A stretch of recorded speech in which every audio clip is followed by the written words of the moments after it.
bahas sana bahas sini, karena semua bahasa yang ada di luar sana akan kita bahas di sini. Kembali lagi bersama gua Leon, salah satu tutor di tim English. Jadi di pertemuan kedua ini kita sudah mengetahui kata ganti untuk orang pertama, yaitu I am, beserta kosakata atau vocabulary yang sudah kita bahas kemarin. Dan di pertemuan kali ini kita akan membahas kata ganti untuk orang kedua, yaitu dalam bahasa Inggris disebut dengan you.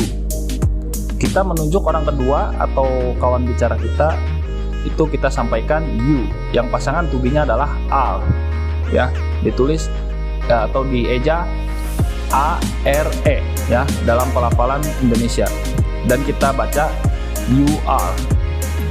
Nah, apa saja kosakata yang melekat atau yang cocok digunakan dengan kata ganti you are?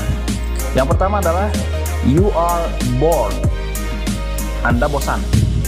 Yang kedua, you are honest, Anda jujur. Yang ketiga, you are polite, Anda sopan. Jadi penulisan dan pengucapan dalam bahasa Inggris itu ada sedikit perbedaan, ya. Jadi memang harus mengikuti bagaimana keumuman penutur bahasa Inggris itu ketika mereka mengucapkannya, atau dalam bahasa Inggris istilahnya disebut dengan pronunciation, ya. Sehingga dengan sering melatih pengucapan kita, maka diharapkan kita juga bisa terdengar lebih seperti native, ya. Kemudian masuk yang keempat, you are greedy, Anda rakus. Yang kelima, you are cruel, Anda kejam. Yang keenam, you are religious, Anda alim. Yang ketujuh, you are clever, Anda pandai. Yang kedelapan, you are stupid, Anda bodoh. Yang kesembilan, you are poor, Anda miskin. Yang terakhir, you are rich, Anda kaya. Oke, itu untuk kata ganti orang kedua, ya. Jadi you pasangannya adalah dengan are. Kemudian yang selanjutnya, di sini kita akan masuk ke kata ganti orang ketiga, ya. Dalam bahasa Inggris, ketika kita merujuk pada kata ganti orang ketiga, maka antara laki-laki dan perempuan penggunaannya dipisah. Untuk laki-laki kita gunakan he, yang artinya adalah dia laki-laki. Dan untuk perempuan kita gunakan she, yang artinya dia perempuan.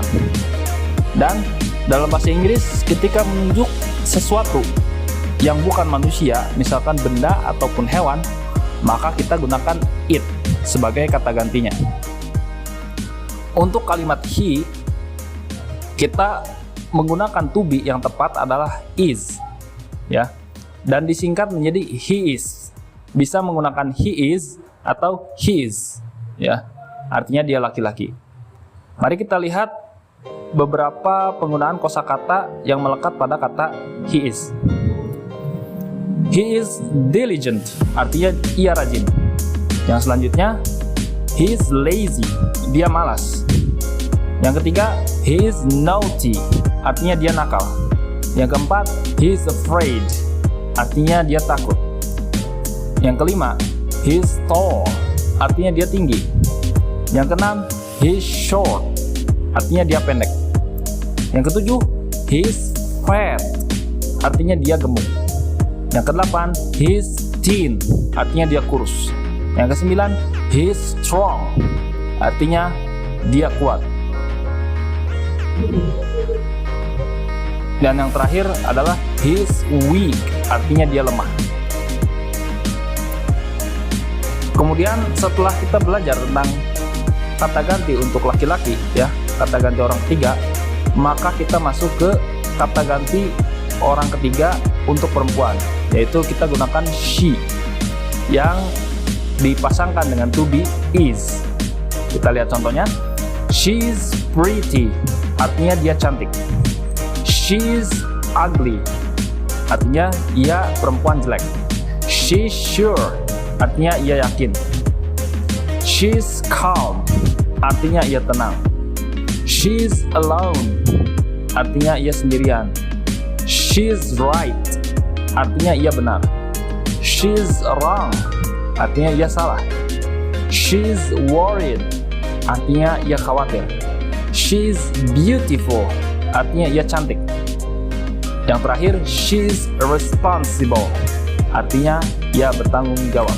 Ya, berarti sudah 30 kosakata kita kuasai, ya, atau kita tahu.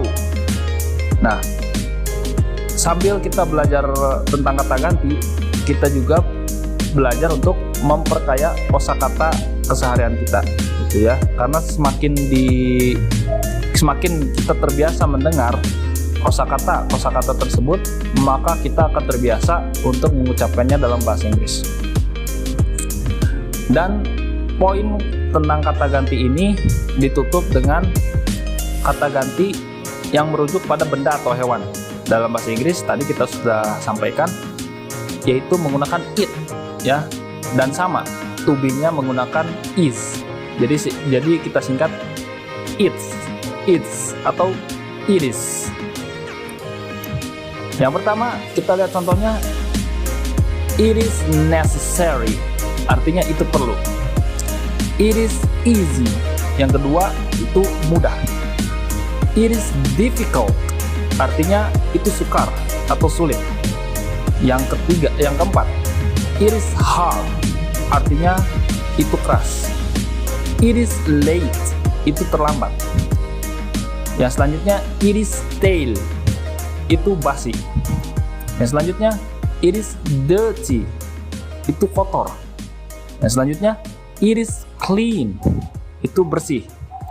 Yang ke-9, it is fresh, segar, ya, itu segar. Dan yang ke-10, it is cheap, ya. Nah, di sini it bisa berarti hari, waktu, atau jam, pengganti kata benda, dan kadang it tidak berarti. Hal ini nanti akan kita pelajari secara khusus, ya. Dan beberapa tips untuk pengucapan bisa dilihat nanti di layar, ya. Di situ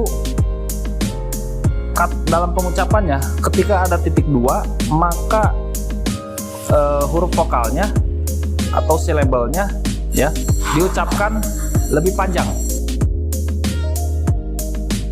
Oke, segitu dulu untuk pertemuan kali ini, ya, baik dari belajar tentang kata ganti ataupun cara pengucapannya. Lebih lanjut akan kita bahas lebih dalam lagi di pertemuan berikutnya, ya. Segitu dulu yang bisa gue sampaikan. Terima kasih atas perhatiannya, and see you at the next time. Bye bye.